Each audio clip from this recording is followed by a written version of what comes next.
ఎవరైనా వచ్చి మీకు కథలు చెబితే చెప్పండి, యెషయా గ్రంథం చూసా చదివావా అని అడగండి. జకర్యా 2 చదివావా అని అడగండి. జకర్యా 2లో మీ మధ్యన ఉంటాను అన్నది యెహోవాయే, ఆ యెహోవా నన్ను పంపించాడు అనేది యెహోవాయే, పంపించేది యెహోవాయే. స్పష్టంగా మనకు అర్థమయ్యేది ఏంటంటే యెహోవా అనే నామములో, ఎలోహిం అనే నామములో బహు వ్యక్తులు ఉన్నారు అన్న విషయం అర్థమవుతుంది. దయచేసి నన్ను తప్పుగా అర్థం చేసుకోకండి. నేను బహు వ్యక్తులు ఉన్నారు అంటున్నాను, కానీ బహు దేవుళ్ళు ఉన్నారు అని అనటం లేదు. బైబిల్ అలాంటి మాట చెప్పదు. బైబిల్ చెప్పేది ఒక దేవుడినే నేను నమ్ముతాను. ఇశ్రాయేలు వినుము, నీ దేవుడైన యెహోవా అద్వితీయుడగు యెహోవా, ఒక దేవుడే. కానీ ఆయన నాలాగా మనిషిలాగా ఒక వ్యక్తే అయి ఉండాలి అని అంటే నేనేం చేస్తున్నాను? పొరపాటు చేస్తున్నాను. నా సీమితమైన జ్ఞానంతో, నాకు అందని నా జ్ఞానంతో మహాదేవుణ్ణి అర్థం చేసుకోవాలి, మహాదేవుణ్ణి నిర్వచించాలి అని చేసే ప్రయత్నంలో చేసే తప్పులవి. కాబట్టి దయచేసి నన్ను తప్పుగా అర్థం చేసుకోకండి. ఇంకొక మాట మనం చదువుదాం. ఇంతకుముందు చదివినట్లు 11వ వచనంలో, ఒక్క నిమిషం దయచేసి ఉండండి.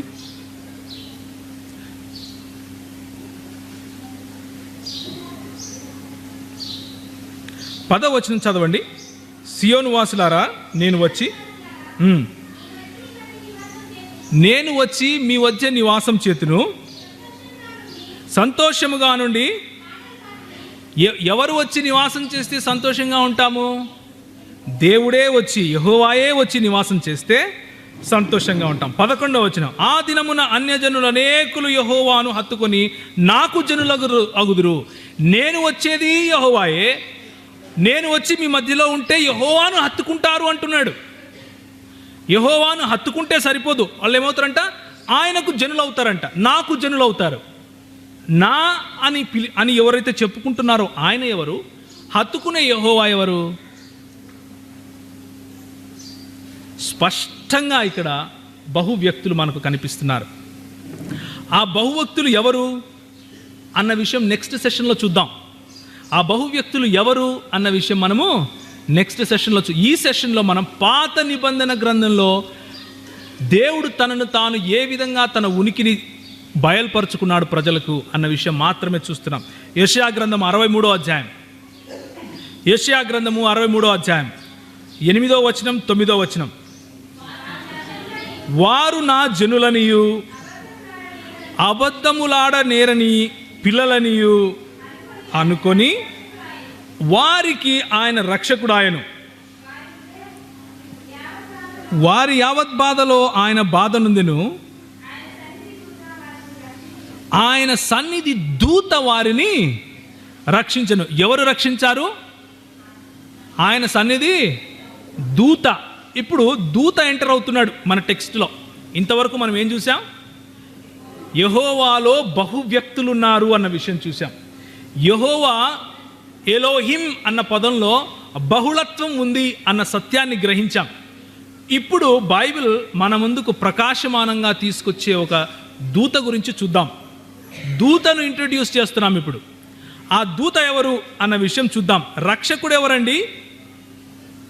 ఆయన వారికి 8వ వచనం ఏముంది? వారు నా జనులనియు పిల్లలనియు అనుకొని ఆయన వారికి రక్షకుడు. ఆయన ఎవరు రక్షకుడయ్యారు? దేవుడు రక్షకుడయ్యారు, యెహోవా రక్షకుడయ్యాడు. కానీ ఆ తర్వాత ఏమంటున్నాడు 9వ వచనంలో? ఆయన సన్నిధి దూత వారిని రక్షించింది.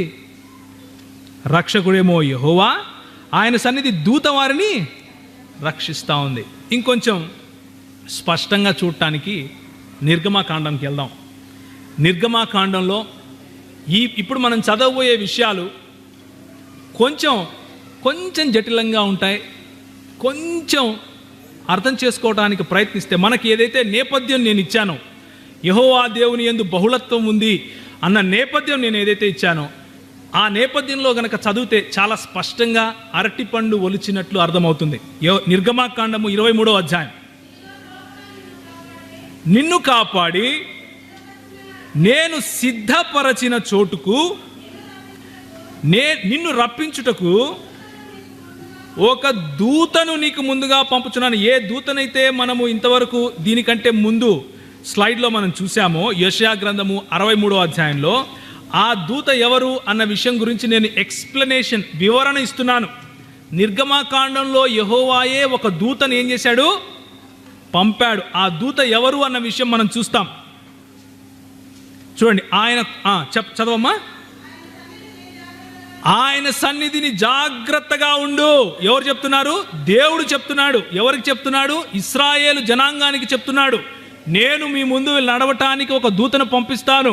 ఆయన సన్నిధిని ఎలా ఉండాలి? జాగ్రత్తగా ఉండాలి. ఆయన మాట వినాలి. ఆయనకు కోపము రేపొద్దు. మీ అతిక్రమములను ఆయన పరిహరింపడు. ఎవరి నామము? ఎవరి నామం ఉంది? నా నామం అంటే ఎవరి నామము? అలాంటి దూత ఎవరైనా ఉన్నారా మొత్తం బైబిల్లో? 66 పుస్తకాలలో యెహోవా నామం ఉండే దూతను చూపించండి. అడ్డాకల్ క్రైస్తవ సంఘానికి మొత్తం బైబిల్లో యెహోవా నామం ఉండే దూత పేరు చూపించండి అయ్యా. ఉండదు. నా నామము ఆయనకున్నది. అయితే నీవు ఆయన మాటను జాగ్రత్తగా విని నేను చెప్పింది యావత్తు. ఆయన మాట వినాలి. ఆ మాట ఎవరు చెప్తున్నారు? నేను చెప్తున్నాను. అంతేనా? ఆయన మాటను జాగ్రత్తగా విను, నేను చెప్పింది జాగ్రత్తగా చేయి. అంటే నేను చెప్పేది, ఆయన చెప్పేది ఒకటే. అంతేనా? నీ శత్రువులకు శత్రువును, నీ విరోధులకు విరోధునయ్యుందును. న్యాయాధిపతులు 2వ అధ్యాయం 1వ వచనం. ఈ దూత గురించి ఇంకొంచెం స్పష్టత. న్యాయాధిపతులు 2వ అధ్యాయం 1వ వచనం.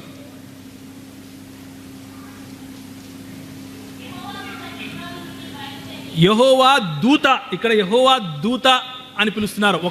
ఆయన ముందేమంటున్నాడు? నేను మీ ముందు ఎవరిని పంపిస్తాను?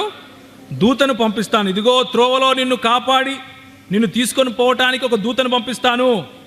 ఆ దూత గురించి న్యాయాధిపతుల్లో ఏమనుందంటే, యెహోవా దూత గిల్గాలు నుండి బయలుదేరి బోకీమునకు వచ్చి ఇలాగ సెలవిచ్చెను, నేను మిమ్మును. ఎవరు తీసుకొని వచ్చింది? దూతనా? యెహోవాయా? నడిపించింది ఎవరు? కానీ ఇంతకు ముందు వచనంలో ఏముంది? ఎవరిని పంపిస్తా అన్నాడు? దూతను పంపిస్తా అన్నాడు. యెహోవా దూత వచ్చింది, నేను మిమ్మును ఐగుప్తుల్లో నుండి రప్పించి మీ పితరులకు ప్రమాణం చేసిన దేశమునకు మిమ్మును చేర్చి నీతో చేసిన నిబంధన ఎన్నడూను మీరను. నిబంధన చేసింది ఎవరు? యెహోవా. నడిపించింది ఎవరు? రక్షించింది ఎవరు? యెహోవా. కానీ ఆ శ్రేయస్సు ఎవరికి ఇస్తున్నాడు ప్రభు? ఆ శ్రేయం దూతకి ఇస్తున్నాడు. దూతను పంపించాను మీకోసం ఇది చేయటానికి అంటున్నాడు. ఆదికాండం 48వ అధ్యాయం. ఈ దూత గురించి ఇంకొక వచనం. ఆదికాండం 48వ అధ్యాయం 15 నుంచి 16 వరకు. ఆదికాండము 48వ అధ్యాయం 15 నుండి 16 వరకు గట్టిగా చదవండి. అతడు యోసేపును దీవించి, ఎవరు దీవిస్తున్నారు తెలుసా? యాకోబు దీవిస్తున్నాడు. ఏ యాకోబు?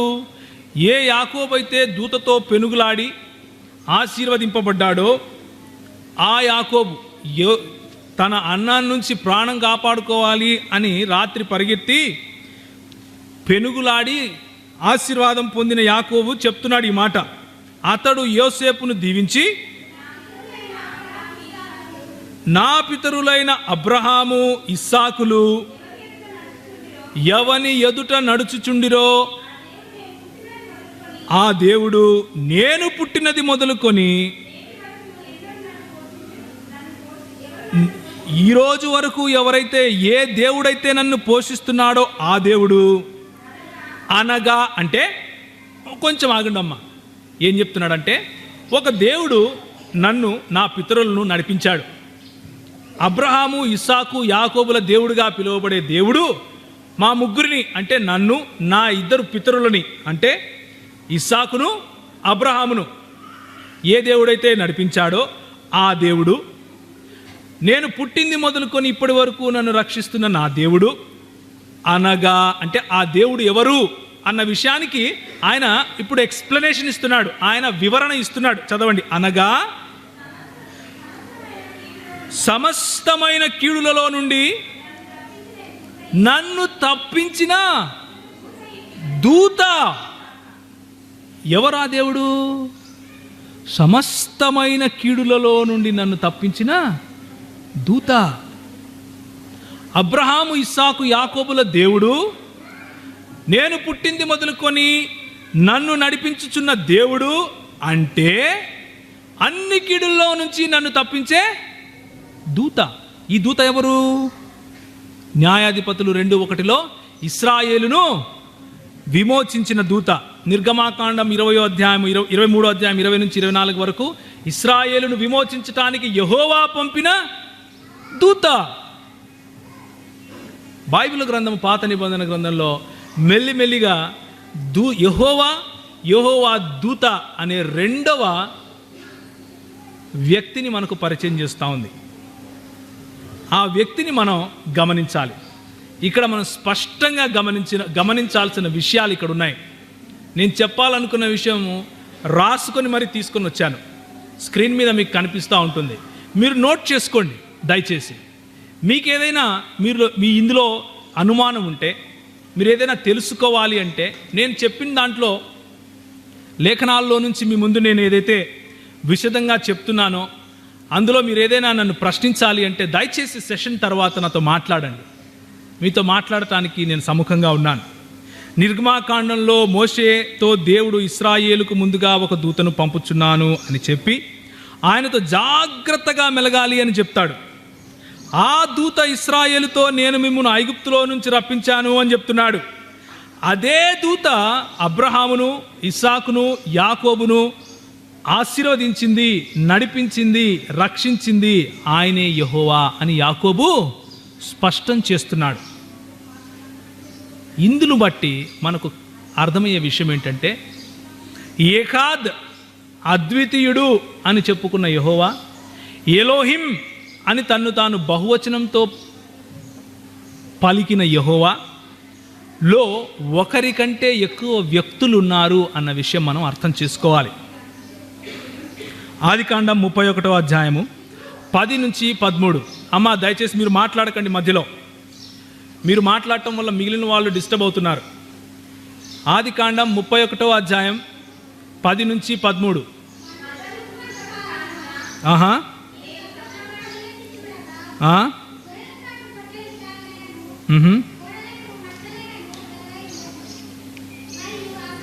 మరియు ఆ స్వప్నమందు దేవుని దూత యాకోబు అని నన్ను పిలువగా, చిత్తం ప్రభువా అని చెప్పి తిని. ప్రభువా అన్నప్పుడు వాడిన పదము యెహోవాకు తప్ప ఇంకెవరికి ఆపాదించటానికి అసలు కుదరదు. ప్రభువా అన్న పదము పాత నిబంధన గ్రంథంలో దేవుని గురించి మాట్లాడే సమయంలో యెహోవా దేవునికి తప్ప ఇంకెవరికి ఆపాదించడానికి వీలు లేదు. ముఖ్యంగా ఒక యూదుడు ఆపాదించడానికి వీలు లేదు. ఇక్కడ మాట్లాడేది ఎవరు? యాకోబు. చదవండి.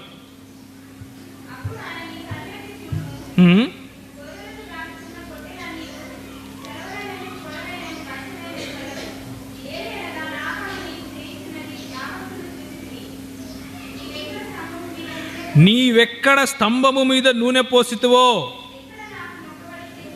ఎక్కడ నాకు మొక్కుబడి చేసితివో. ఎవరికి మొక్కుబడి? దేవుని దూతకా యెహోవాకా మొక్కుబడి చేసింది? దేవుని దూతకు చేశాడా ఆయన?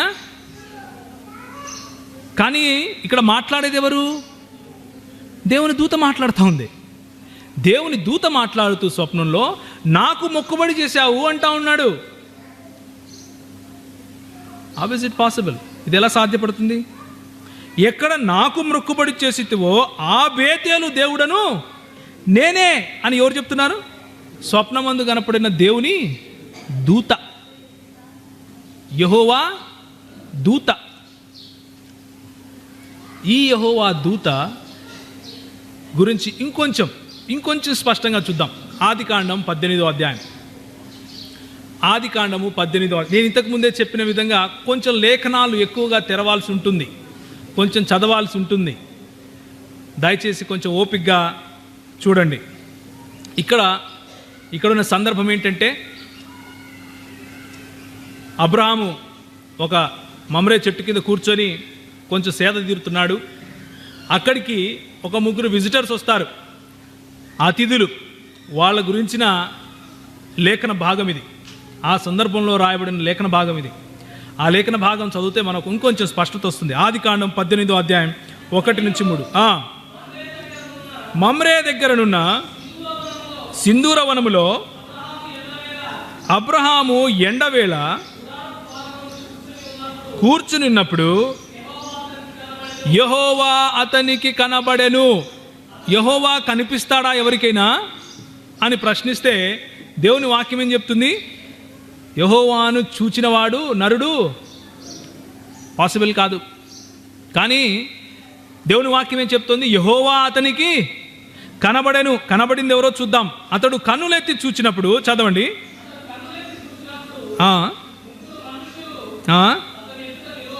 ముగ్గురు మనుష్యులు అతని ఎదుట నిలబడి ఉన్నారు. అతడు వాని చూచి వాకిటి నుండి పరుగెత్తి నేలమట్టుకు వంగి, ప్రభువా, నీ కటాక్షము నా మీదనున్న ఎడల ఇప్పుడు నీ దాసుని దాటిపోవద్దు. ఏ దేవుడైతే, ఏ స్వరాన్నైతే అబ్రహాము విన్నాడో, ఏ స్వరాన్ని అబ్రహాము విని ఊరు ప్రాంతాన్ని విడిచిపెట్టి కనాను వైపుకు బయలుదేరాడో, ఏ స్వరాన్నైతే అబ్రహాము విని తన సంతానాన్ని, తన మొత్తము యావత్ ఆస్తిని, లేకపోతే తన ఐడెంటిటీ, తన గుర్తింపును విడిచిపెట్టి బయలుదేరాడో లోతుతో సహా, ఆయన్ను కనుక్కున్నాడు. ఆయన్ను చూసినప్పుడు గుర్తుపట్టాడు.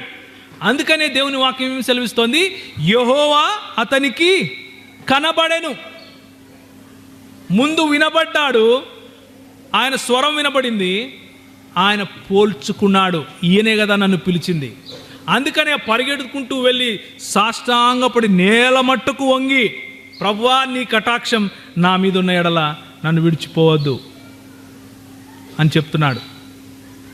ఇక్కడ ఏ దూత గురించి అయితే మనం మాట్లాడుతున్నామో ఆ దూత ఆయనను సందర్శిస్తుంది. ఆ దూత ఆయనను సందర్శించి ఆయనను ఆశీర్వదించినట్లుగా మనం చూస్తాం.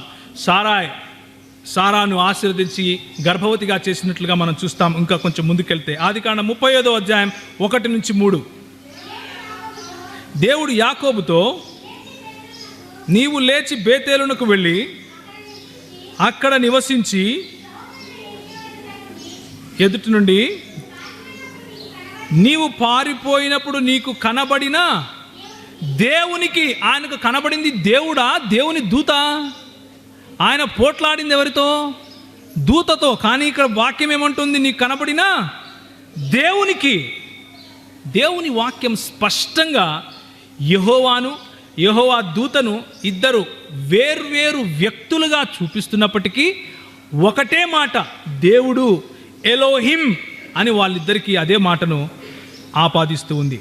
నాకు ఉత్తరమిచ్చి నేను వెళ్ళిన మార్గమునకు నాకు తోడయుండిన దేవునికి బలిపీఠము అక్కడ కట్టించిదనని చెప్పెను.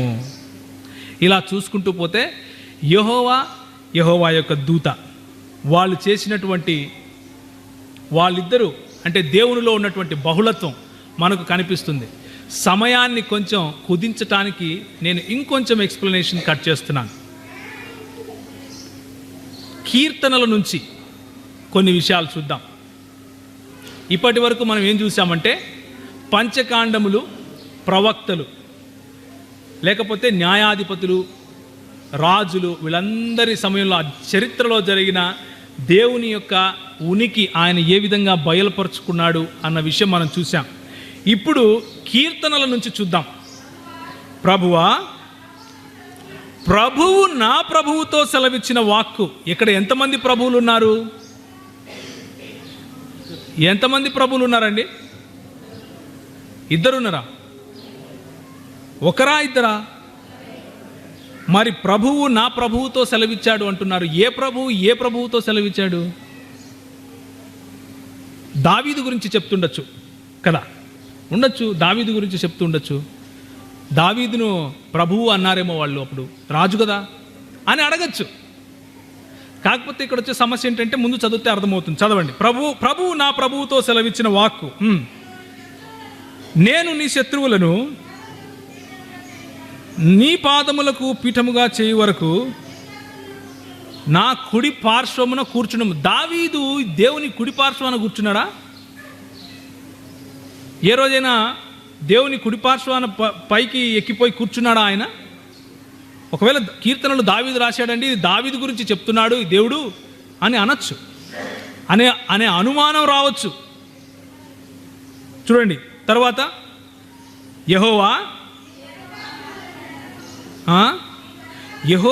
నీ పరిపాలనను సియోనులో నుండి సాగజేయుచున్నాడు, నీ శత్రువుల మధ్యను నీవు పరిపాలన చేయము. 5వ వచనం చదవమ్మా.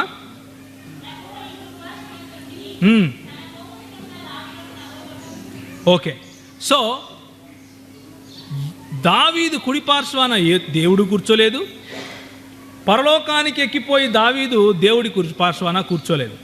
మరి ఇది ఎవరి గురించి మాట్లాడుతున్నాడు ఇక్కడ అంటే, యూదులకు జబూరు గ్రంథము లేకపోతే దావీదు రాసిన కీర్తనల గ్రంథం చదివినప్పుడు అర్థమైంది ఏంటంటే, వాళ్ళు ఏ మెస్సియా గురించి అయితే ఆలోచిస్తున్నారో, ఏ మెస్సియా అయితే వచ్చి మమ్మల్ని విమోచిస్తాడు అని ఆశపడుతున్నారో, ఏ మెస్సియా గురించి అయితే ఎదురు చూస్తున్నారో, ఆ మెస్సియా గురించి వ్రాసినటువంటి మాటలు ఇవి, ప్రవచనాలు ఇవి అని అర్థం చేసుకున్నారు.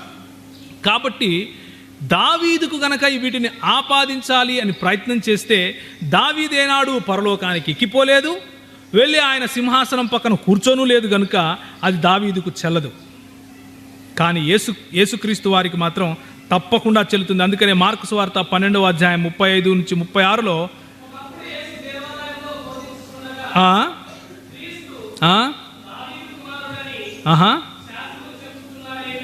ఓకే,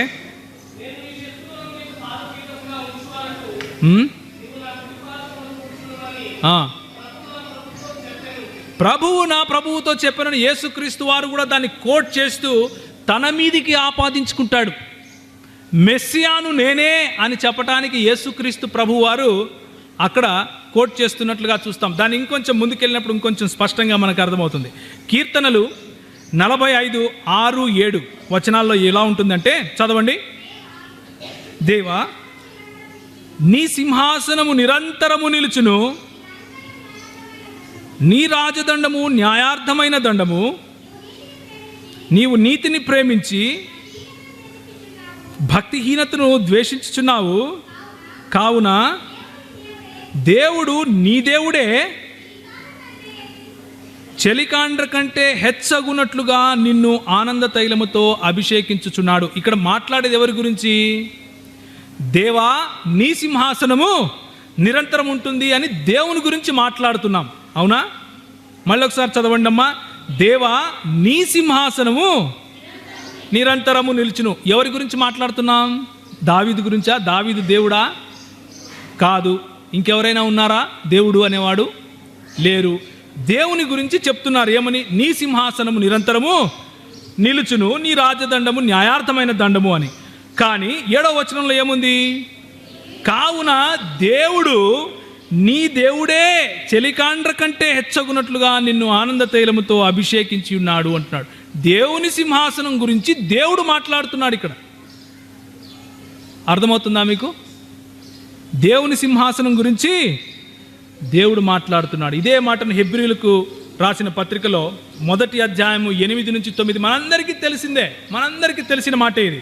ఇదే మాటలు తీసుకొని వచ్చి అక్కడ పెట్టడం జరిగింది. 8-9 వరకు చెప్పండి, చదవండి.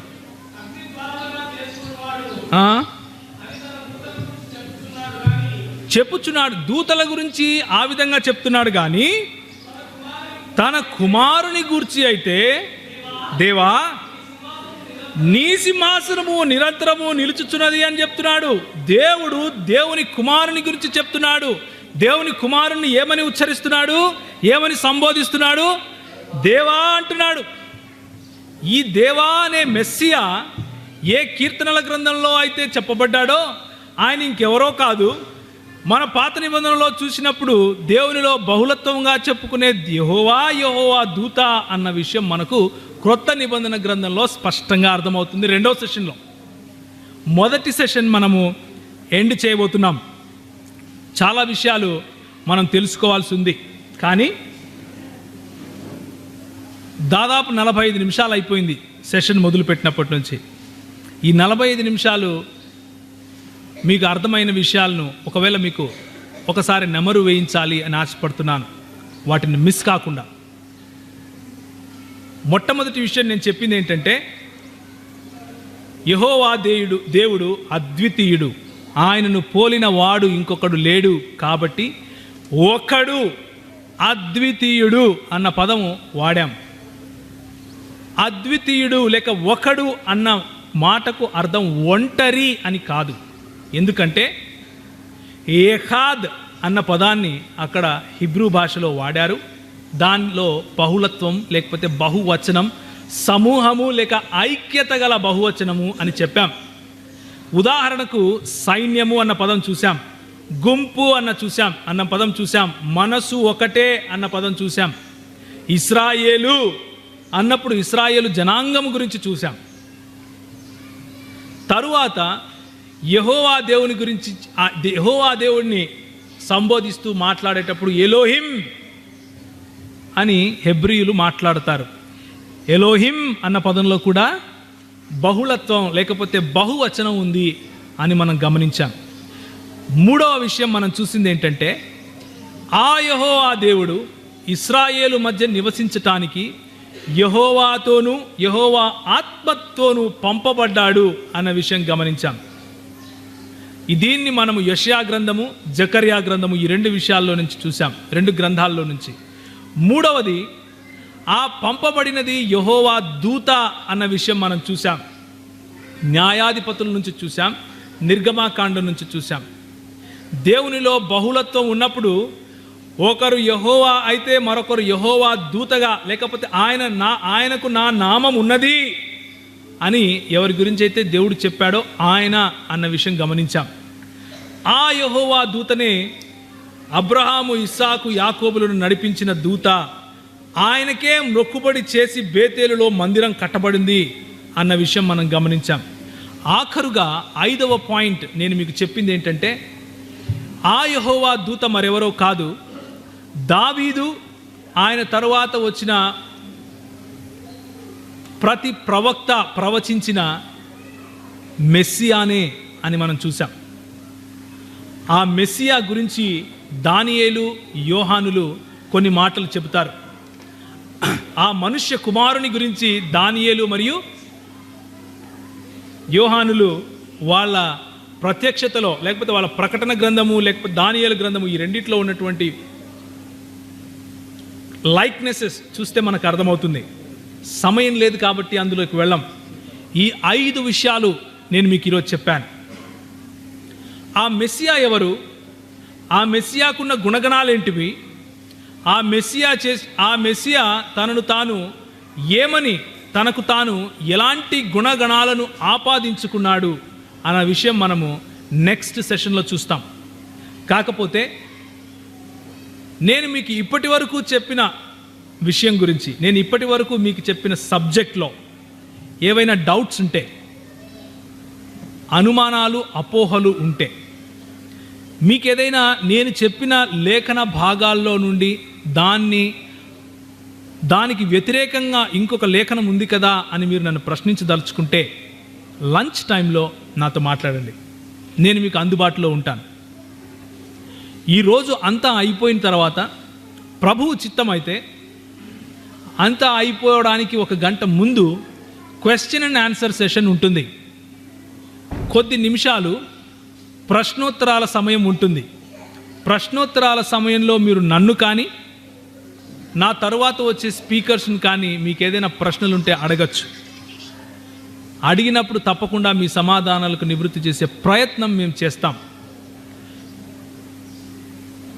ఎవరో ఏదో పుస్తకంలో రాశారు అని ప్రశ్నించకండి. ఫలానా పుస్తకంలో ఇట్లుంది కదా అనే ప్రశ్నలు వేయకండి. 66 పుస్తకాల్లో మీకు ఏదైనా ప్రశ్న ఉంటే నేను చెప్పిన టాపిక్ గురించి నన్ను ప్రశ్నించండి.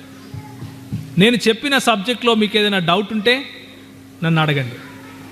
వాటి గురించి తప్పకుండా మనం డిస్కస్ చేసే ప్రయత్నం చేద్దాం. తలలు వంచుకుంటే ప్రార్థించుకుందాం.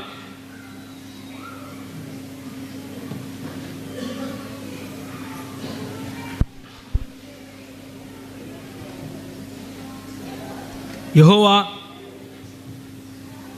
నిన్ను పిలిచిన యెహోవా, నిన్ను రక్షించిన యెహోవా, ఆయనలో బహుళత్వము, ఆయనలో బహు వచనము లేకపోతే బహు వ్యక్తులు ఉన్నప్పటికీ ఆయన ఒకే దేవుడు, ఒక దేవుడే.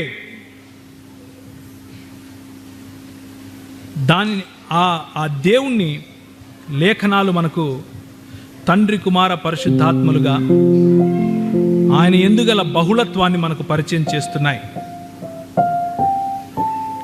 ఆయన ఒక ఐక్యత గల యూనిట్గా మనకు పరిచయం చేస్తున్నాయి. అందుకే ఆయనను మనము అద్వితీయ సత్య దేవుడు, త్రియేక దేవుడు అని మనం పిలుస్తున్నాం.